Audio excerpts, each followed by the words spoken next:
네, 여러분 반갑습니다. 오늘도 하우스처치 화요 예배 함께 하신 여러분 진심으로 환영하고 축복합니다. 이 시간 함께 묵도하시고 사도신경으로 신앙고백 하시면서 오늘 예배를 시작하도록 하겠습니다.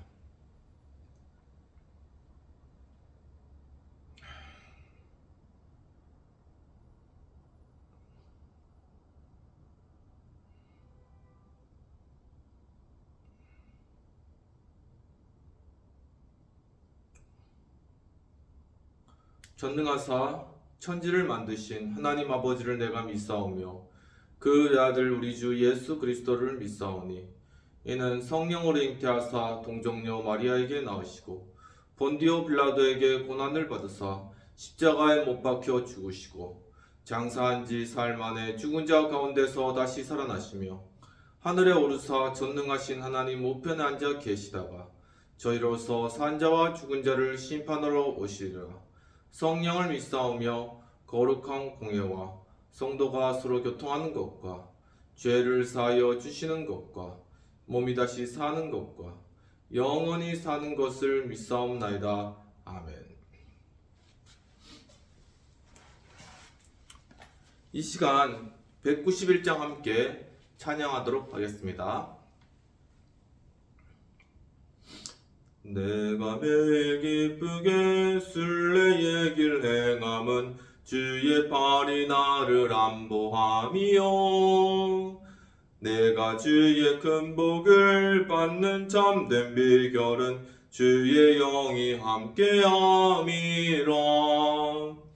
성령이 계시네 할렐루야 함께하시네. 좁은 길을 걸으며 밤낮 기뻐하는 것 주의 영이 함께함이라. 전에 죄에 빠져서 평안함이 없을 때 예수 십자가의 공로 힘입어 그 발 아래 엎드려 참된 평화 얻음은 주의 영이 함께함이라.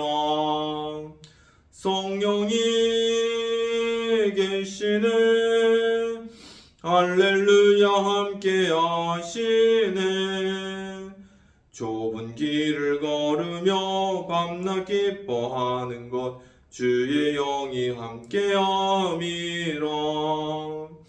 나와 동행하시고 모든 염려하시니 나는 숲의 새와 같이 기쁘다. 내가 기쁜 마음으로 주의 뜻을 행함은 주의 영이 함께함이라. 성령이 계시네 할렐루야 함께하시네. 좁은 길을 걸으며 밤낮 기뻐하는 것 주의 영이 함께함이라. 세상 모든 욕망과 나의 모든 정욕은 십자가에 이미 못을 박았네. 어두운 밤이 지나고 무거운 짐 벗으니 주의 영이 함께함이라. 성령이 계시네 할렐루야 함께하시네.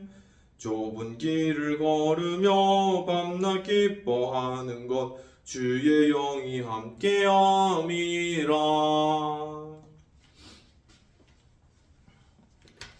이 시간 함께 공동체를 위한 회개의 기도와 성찬을 위한 기도와 헌금을 위한 기도를 드리도록 하겠습니다. 하나님 아버지, 저희들을 오늘 또 이 거룩한 예배 가운데 나올 수 있도록 인도해 주시기를 감사합니다. 주님, 이 땅 가운데 또한 여러 전쟁의 소리가 들리고 주님, 신음함과 고통 가운데 주님 참 그 방향을 잡지 못하고 혼돈 가운데 빠져있는 그러한 많은 민족들, 나라들이 있습니다. 주님, 참 저희가 과거 정말 굶주림과 괴로움 가운데 처하였고 많은 국가들의 연합의 도움으로 우리가 살아가며 지금까지 발전해왔던 것들을 생각할 때 주여 이것이 온전히 주님의 은혜임을 이 시간 고백하옵나이다. 주여 저희가 주님께서 주신 은혜로 말미암아 이제는 이와 같이 궁핍하고 또한 어려운 힘든 전쟁의 두려움 가운데 떨고 있는 우리 여러 나라들과 또한 우리 북한 동포들과 정말 세계 각곳에 있는 그러한 여러 민족들 가운데 그들을 기도로 지원하고 또한 물질로 도우며 주님의 뜻을 우리가 이 나라 공동체 가운데 또한 이 교회 공동체 가운데 함께 이루어가지 못하였던 저희들의 완고하고 무관심하고 또한 무책임했던 저희들 죄악들 이 시간 주님 십자가 앞에 내려놓고 이 시간 자백하오니 주여 저희들의 죄악들을 용서하여 주시옵소서.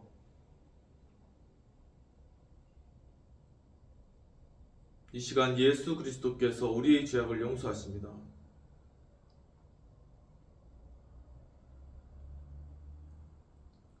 하나님 아버지, 또한 오늘 예배 가운데 또한 거룩한 성찬 가운데 저희들 참여할 수 있도록 인도해 주시느를 감사합니다. 주님께서 잡히던 날 밤에 떡을 가지고 살해하시고 이것이 너희를 위하여 주는 바 나의 살이라고 하시고 또한 잔을 가지고 살해하시고 이것은 너희를 위하여 흘리는 바 내 새 언약의 피라고 하셨습니다.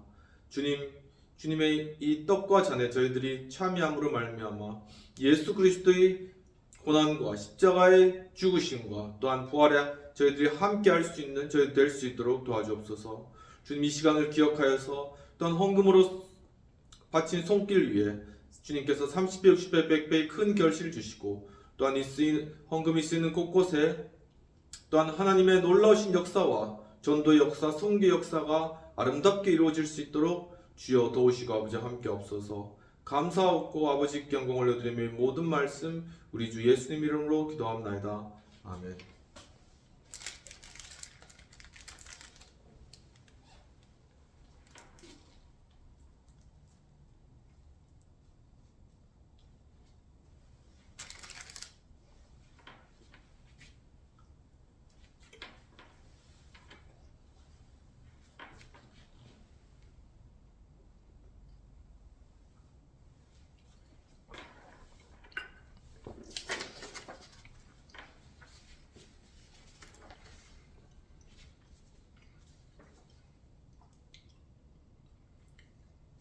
이 시간 말씀을 받도록 하겠습니다.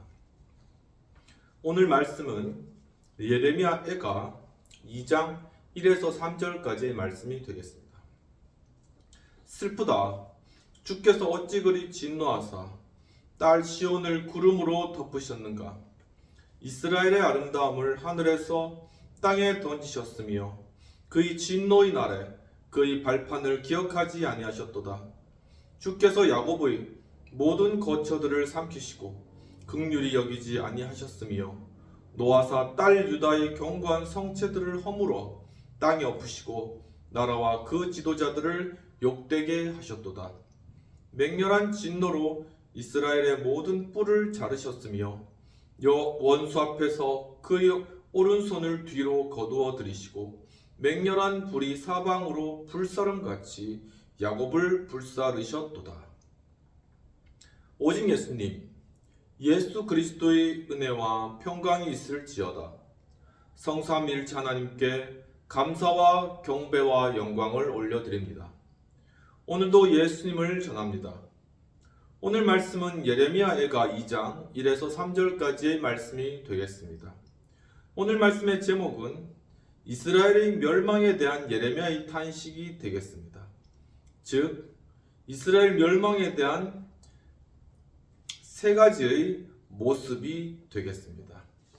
예레미야 애가 1장에서는 슬프다 이 성이여 라고 하며 사람들이 많더니 어찌 적막하게 되었는고 라고 하면서 밤에 슬피우니 위로할 자가 없도다 라고 이야기를 하고 있는 것입니다.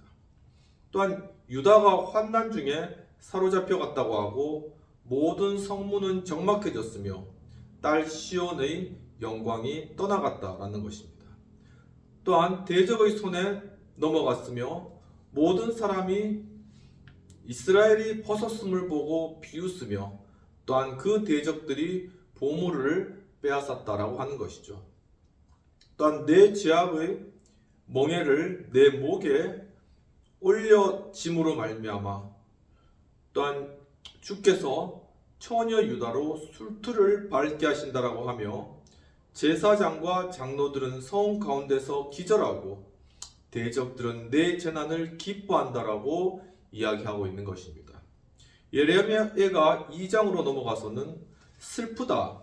어찌 주께서 진노하시는가라고 하며 이스라엘의 아름다움이 땅에 던져졌고 야곱의 모든 거처가 삼키워졌다라고 하면서 유다의 성체가 허물어지고 나라의 지도자들은 욕되며 또한 이스라엘의 뿔은 잘려짐을 당하였다라는 것입니다. 오늘 이러한 본문의 배경과 내용의 요약들을 가지고 오늘 이스라엘 멸망에 대한 예레미야의 탄식에 대해서 살펴보도록 하겠습니다. 이스라엘 멸망에 대한 예레미야의 탄식, 첫 번째는 아름다움을 땅에 던지셨다라는 것입니다. 본문 1절에서는 슬프다. 주께서 어찌 그리 진노하사 딸 시온을 구름으로 덮으셨는가. 이스라엘의 아름다움을 하늘에서 던지셨음이 이어 그의 진노의 날에 그의 발판을 기억하지 아니하셨도다라고 이야기를 하고 있는 것입니다. 즉 이스라엘의 영광이 땅에 떨어졌다라는 것이죠. 본문에서 아름다움이라는 것은 원어 티베레스로서 묘미, 꽃과 같은 그런 의미가 있습니다.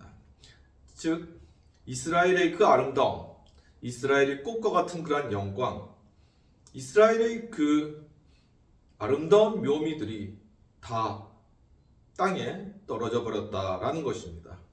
이처럼 이스라엘 멸망에 대한 예레미야의 탄식, 첫 번째는 이스라엘의 영광이 땅에 떨어졌다라는 것이죠. 베드로전서 1장 24절에서는 이 세상의 모든 영광이 풀의 꽃과 같고 또한 그 꽃이 떨어진과 같다고 하고 있습니다. 즉 이스라엘이 아무리 아름다운 그러한 영광을 가지고 있다고 할지라도 그것이 결국은 이렇게 땅에 떨어지는 풀과 같은 영광이었다. 한시적이고 곧 꺼져가는 그러한 영광이었음을 이야기하고 있는 것입니다. 요한계시록 9장 1절에서는 다섯째 나팔을 불 때 하늘에서 땅에 떨어진 별 하나가 무저갱의 열쇠를 가지고 있다는 것이죠. 이 별이라는 것은 하늘을 밝히는 아주 영광스러운 그러한 존재였지만 결국 타락하여 땅에 떨어져 버릴 수밖에 없는 그러한 별이 되었다. 그 영광이 땅에 떨어지고 결국 하나님의 아름다운 그 자리에서 이 땅 가운데 떨어져서 결국 타락한 그러한 별이 되어버렸다라는 것이죠. 에스겔서 31장 12절에서는 굵은 가지가 물가에 꺾이고 세상 백성이 떠나갔다. 즉 광대한 나라, 아름다운 그 나라가 마치 높은 나무와 같이 이 땅 가운데 서 있다가 그 나뭇가지가 다 꺾여지고 그 나무가 물가에 떨어져 버려서 그 가운데 거하던 세상 백성들이 다 떠나고 그 영광이 쇠해졌다라는 것입니다. 이와 같이 이스라엘의 멸망에 대한 예레미야의 탄식 중 첫 번째는 이스라엘의 영광이 땅에 떨어져 버리게 되었다라는 것이죠.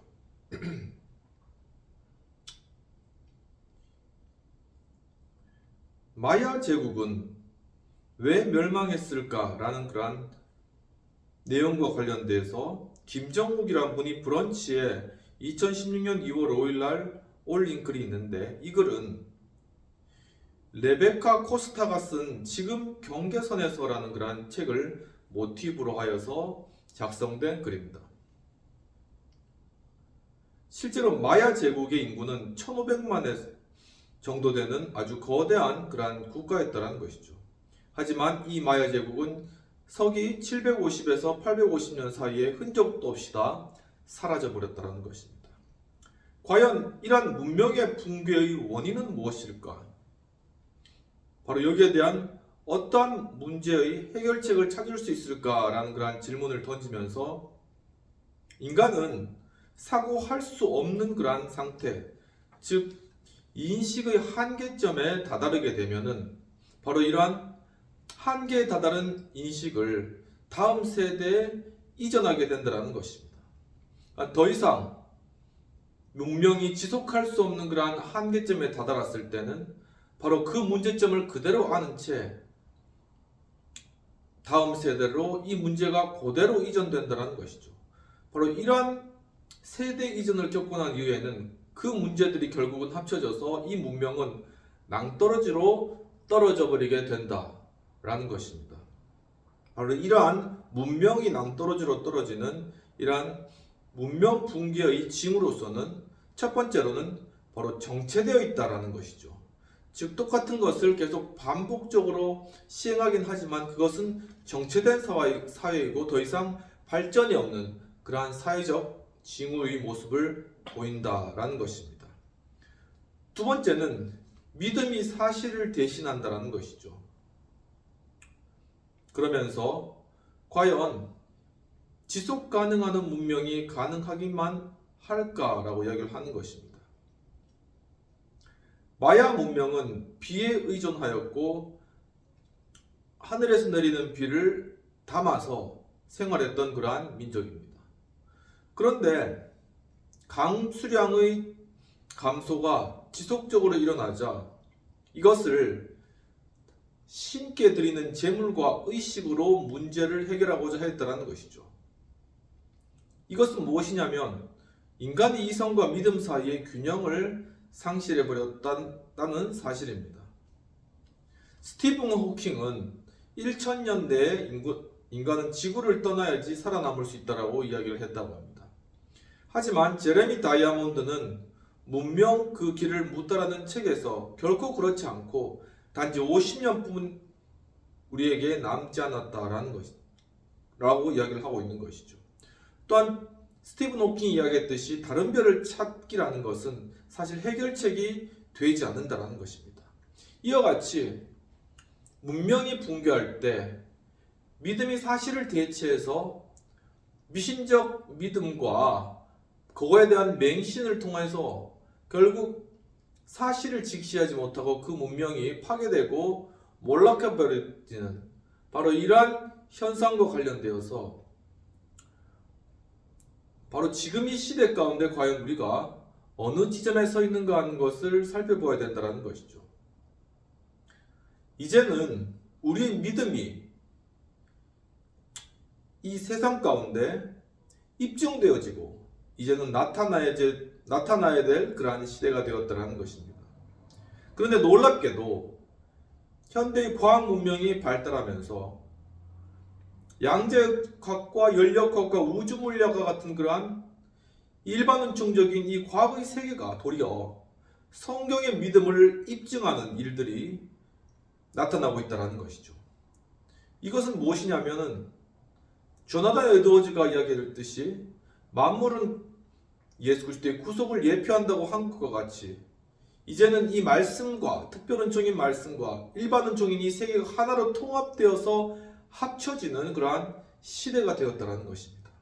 바로 이러한 시대 가운데 우리는 어떻게 이제 그렇다면 우리의 믿음과 신앙을 지키며 또한 그것을 이 땅 가운데 입증하며 살아갈 것인가 하는 것은 우리가 이제는 열린 마음을 가지고 이 세상의 변화에 대해서 깨어서 우리가 가진 믿음을 또한 이 세상의 그러한 일반은총적인 진리로서 입증해 나가면서 그것을 하나로 통합시켜 나가는 그러한 과정 가운데 이제 복음이 이제는 살아서 이 세상 가운데 역사하며 과학과 지식의 세계 가운데서 실제적으로 이루어지는 이러한 시대가 되었다는 것이죠.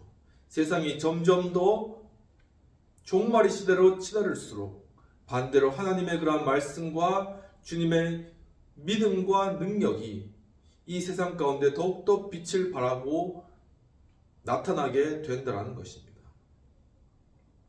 이와 같이 우리는 변화하는 이러한 시대 가운데서 그리스도의 복음의 말씀을 입증하며 주님 오심을 준비하는 그러한 위치에 서 있다는 것이죠.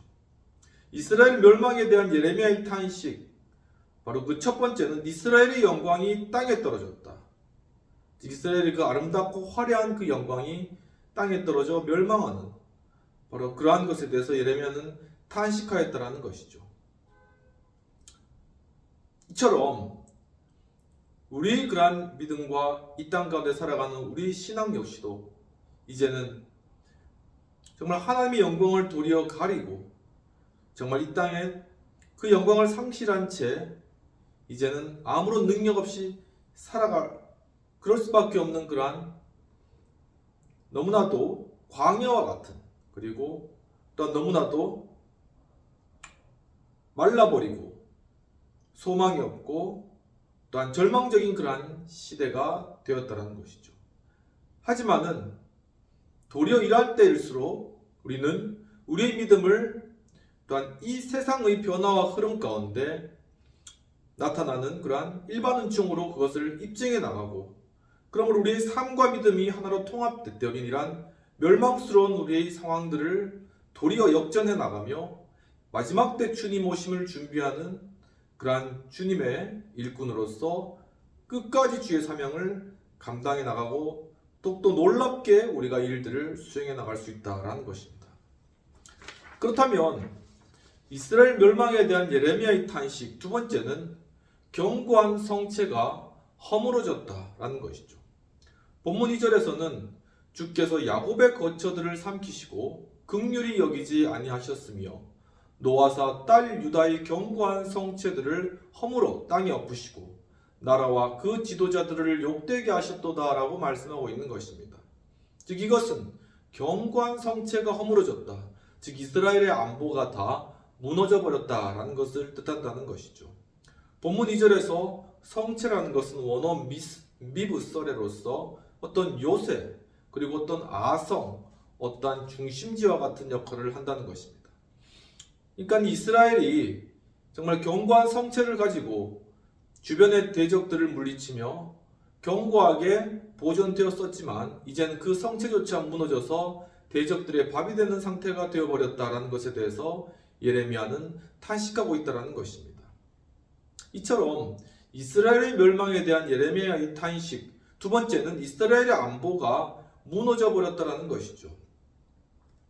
요한복음 2장 17절에서는 예수님께서는 예루살렘 성전에 가셔서 그것에서 여러 제사장들과 또한 여러 서기관들과 이야기하면서 하신 말씀이 주의 전을 사모하는 열심이 나를 삼키리라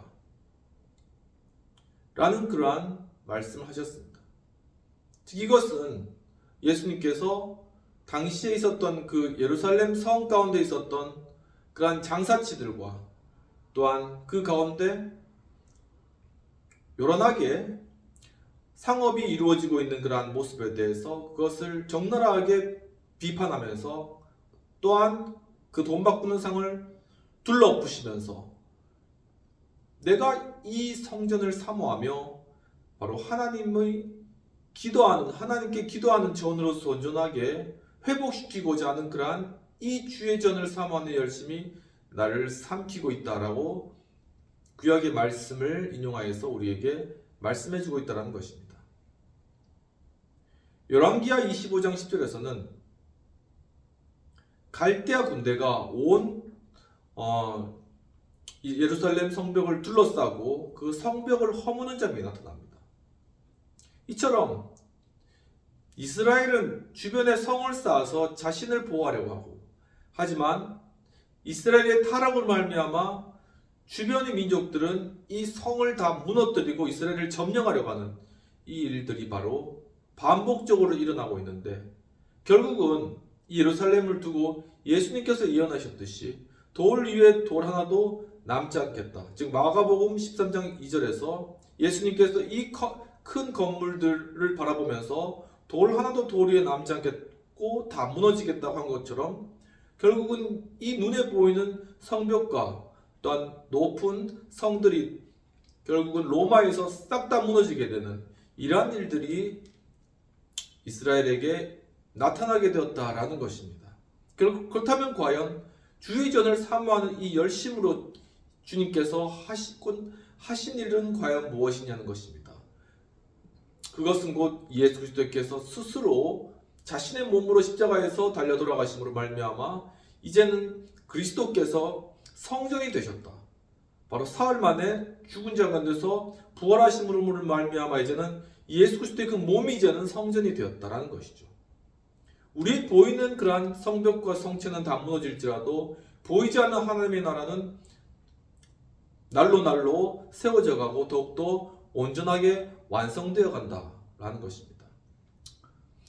오늘 말씀 가운데 이스라엘 멸망에 대한 예레미야의 탄식, 그 두 번째는 이스라엘의 안보가 다 무너진 것에 대해서 예레미야가 탄식하였다는 것이죠. 서울신문 2017년 5월 2일에 권홍우 논설위원님이 마사다 요새의 최후에 관하여서 논설을 쓰신 내용들이 있어서 소개해드리고자 합니다.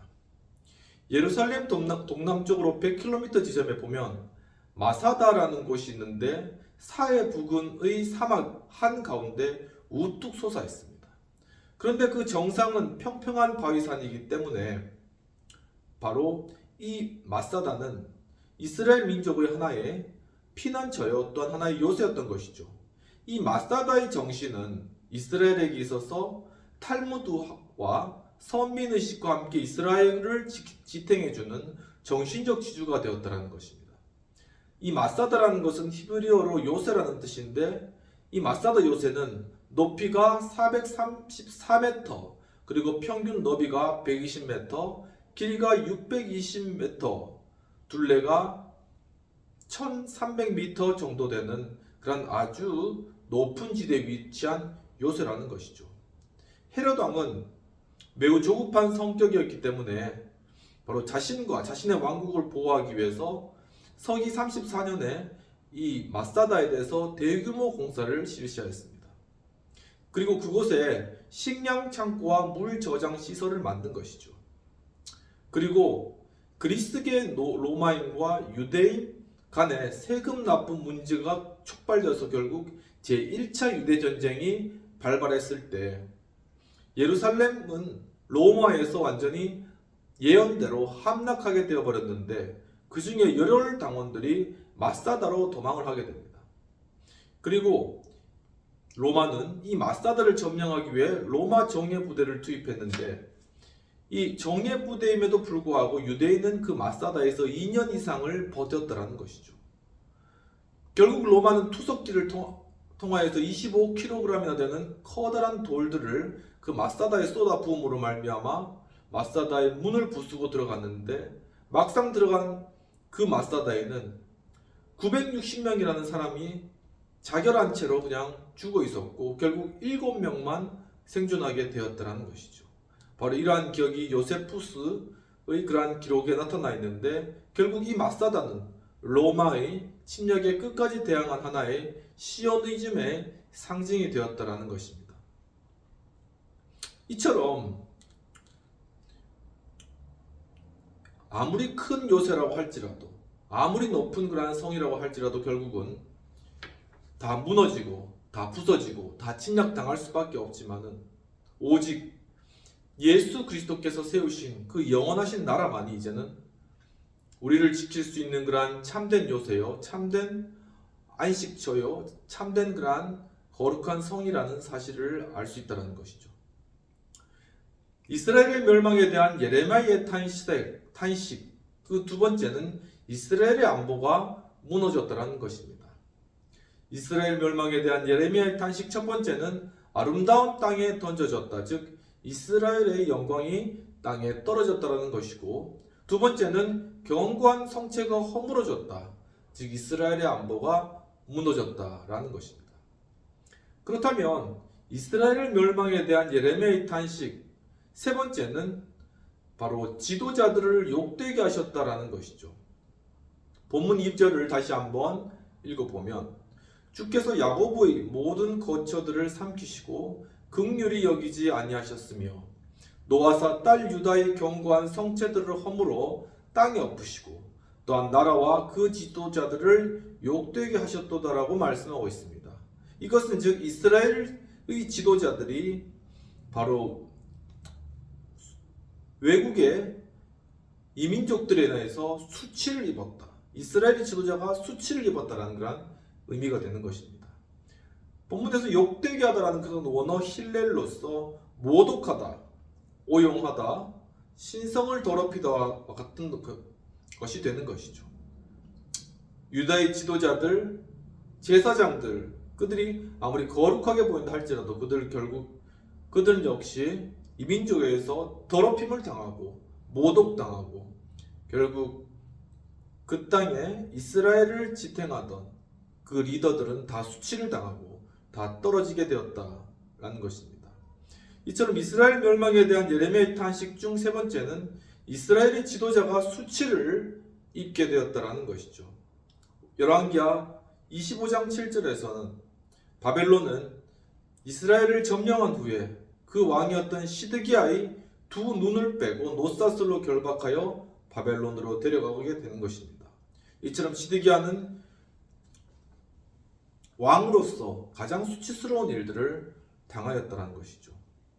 사무엘하 10장 4절에서는 또한 다윗이 자신을 도와주었던 그러한 왕을 조문하기 위해서 자신의 부하들을 그 아들인 한운에게 보낸 사건이 나타납니다. 그런데 이 한운은 다윗의 신하들, 그들이 바로 자신의 나라를 정탐하러 온 것으로 자신의 부하들의 말에 의해서 오인하고 난 이후에 이 다윗의 신하들의 중동 볼기까지 쭉 엉덩이까지 그 옷을 잘라버리고 수염도 다 잘라버리고 돌려보냈다는 것이죠. 이와 같이 왕이 보낸 직사를 이렇게 수치를 주는 것은 곧 왕에 대한 모욕이요, 또한 일종의 선전포고로까지 해석될 수 있다는 것입니다. 그렇기 때문에 결국은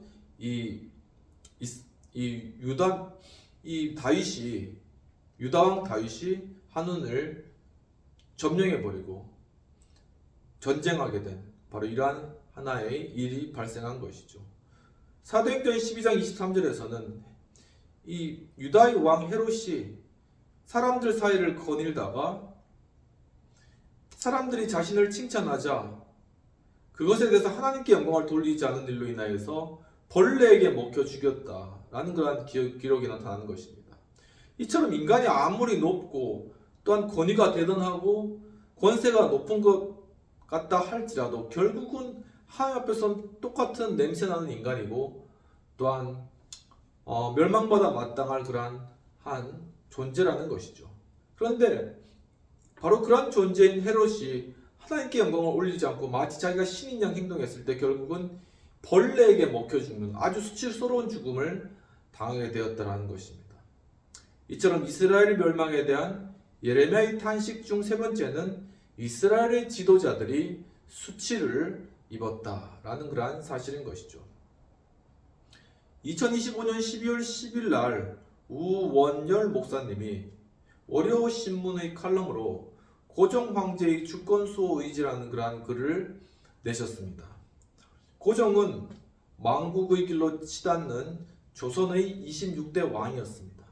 그는 온갖 수치와 모욕을 당한 비극의 주인공이었던 것이죠. 1864년 조선 왕으로 즉위하고 또한 대원군의 강경 세국 정책으로 인해서 그 밑에서 아무 일도 하지 못하고 있다가 고종이 1873년에 이제 친정을 즉 정치를 시작하였으나 1875년에 윤요호 사건으로 인하여서 일본의 한반도 식민 지배의 길이 열리게 되었으며 1882년에 이모군란, 1884년 갑신정명 같은 것들이 계속 이 대한제국에 발생했던 것이죠. 1894년에는 동학농민 항쟁이 벌어졌는데 고종 황제는 아무런 경찰력과 군사력도 가지고 있지 않아 그냥 당하고만 있었고 1895년에는 또한 을미사변이 일어나서 고종 황제의 아내인 민비가 시해되는 일들이 발생하게 된 것이죠. 이 일들 때문에 고종은 러시아의 공간으로 도망하는 아관 파천의 일이 발생하였고 이 당시에 와 있었던 한국에 와 있었던 외교관인 헐버트 역시도 고종을 유약한 지도자로 평가하고 있었다는 것입니다. 1907년에 고종은 강제 퇴위를 당하고 1910년에 경술국치가 일어나서 한일합방되는 이러한 치욕스러운 역사를 이 조선이 겪게 되었는데, 그럼에도 불구하고 왜 이 고종의 신하들만 지금 사람들로부터 매국노로 그렇게 비난받고 있지, 고종이 그렇게 비난받지 않는 이유는 과연 무엇일까라는 그러한 질문을 제기하는 것이죠. 사실 고종은 바로 이러한 조선이 일본으로 넘어가는 과정 가운데서 그 모든 일들을 의연히 대치했을 뿐만 아니라 또한 그 한일합방의 그러한 문서에 자신의 국세를 찍지 아니하는 그러한 모습을 보였고, 또한 그 이후에라도 헤이그 특사를 파견하여서 만국 공동회의 때 한국의 그러한 어려운 처지와 상황들을 알리도록 한 바로 그러한 일들을 고종 나름대로는 수행하였다라는 것입니다. 바로 이와 같이 고종 황제의 어떤 주권 수호 의지가 있었기 때문에 결국 그것이 3.1운동과 그 이후에 한국의 독립으로 이어졌다라고 그렇게 보고 계시는 것이죠. 이처럼 지도자들이 욕되게 되고 왕들이 수치를 당하는 것은 그 나라의 멸망을 의미하는 것이다 라는 것이죠. 그러면 말씀을 정리하도록 하겠습니다. 이스라엘의 멸망에 대한 예레미야의 탄식 첫 번째는 아름다움이 던져졌다. 즉 이스라엘의 영광이 떨어졌다라는 것입니다. 두 번째는 경관 성체가 허물어졌다. 즉 이스라엘의 안보가 무너졌다라는 것이죠. 세 번째는 지도자가 욕되게 되었다. 즉 결국 지도자가 수치를 입고 땅에 떨어지는 이러한 일들이 일어났다는 것입니다. 이와 같이 아름다움이 땅에 던져지고 또한 견고한 성체가 무너지며 지도자들이 수욕을 입은 이 이스라엘의 멸망에 대해서 탄식한 바로 이러한 예레미야의 마음을 알게 해주시도록 우리 시간 함께 기도하도록 하겠습니다.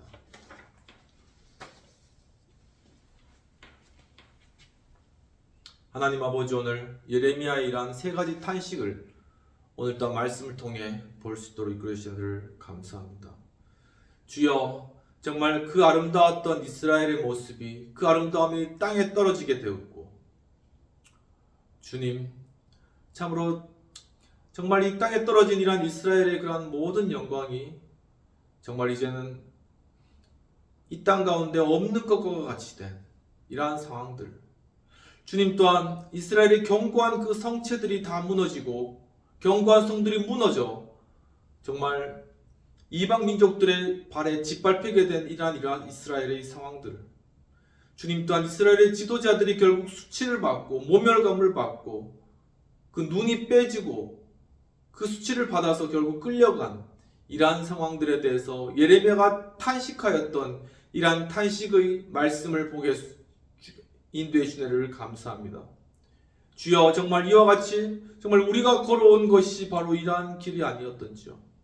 주여, 하지만 주님께서는 우리를 끝까지 사랑하셔서 예수 그리스도 그 십자가를 말미암아 죽음의 골짜기를 통과하는 것으로 말미암아 이 민족, 이 나라를 주님께서 살리시고 지금까지 지켜주시고 보호해 주셨습니다.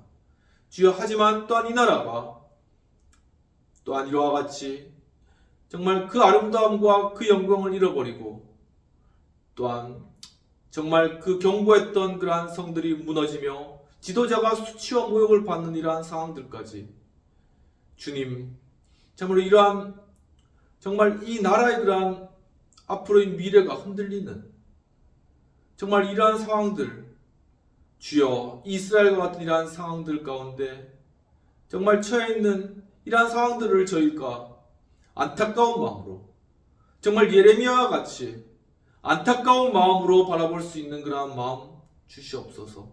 정말 주님의 마음과 같이 저희가 안타깝고 주님 아버지 정말 탄식하는 그러한 심령과 마음을 가지고 주여, 정말 이 우리의 공동체를 위해서, 정말 우리 교회를 위해서, 이 나라를 위해서 기도하며 주여, 정말 절망 가운데 희망을, 정말 죽음 가운데 부활을 허락하신 주님의 그 놀라우신 그러한 역사가 주여 이제는 주님 다시 오심을 기다리는 이 종말이 때 저희들이 주님의 증인으로 서서 이 일들을 감당하는 복된 삶을 살아갈 수 있도록 주님 도와주시옵소서.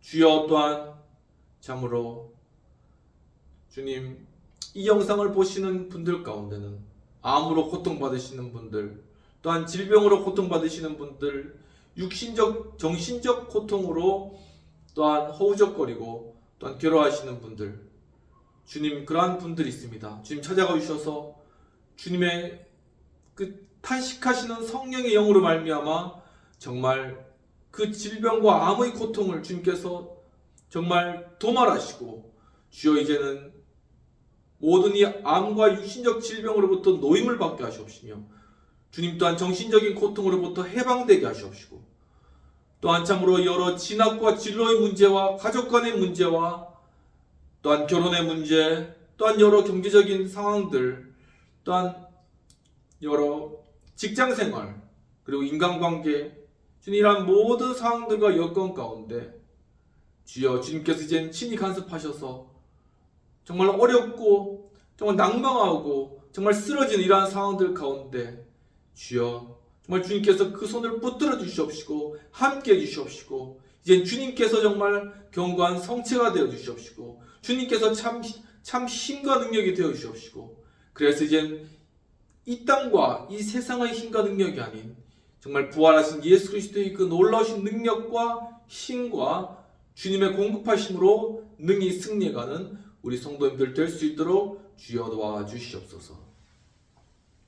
이 시간 예수 그리스도의 크신 은혜와 하나님 아버지의 놀라우신 사랑과 성령님의 감화감동 역사하시고 충만한 능력이 참으로 예레미야가 정말 하나님 앞에서 이스라엘이 땅에 떨어지고 그 아름다움이 땅에 떨어지고 또한 그 견고한 성체가 다 무너지며 그 지도들이 수치를 당한 것으로 인해서 마음 가운데 탄식하고 괴로워했던 이러한 탄식하는 마음들을 동일하게 가지고 정말 부활하신 예수 그리스도 십자가의 능력만을 의지해서 나아가기를 원하는 우리 행복한 교회 하우스처치 여의도 시내 우리 모든 성도님과 회원님과 또한 이 영상을 시청하는 모든 분들에게 지금부터 영원까지 함께할지어다. 아멘.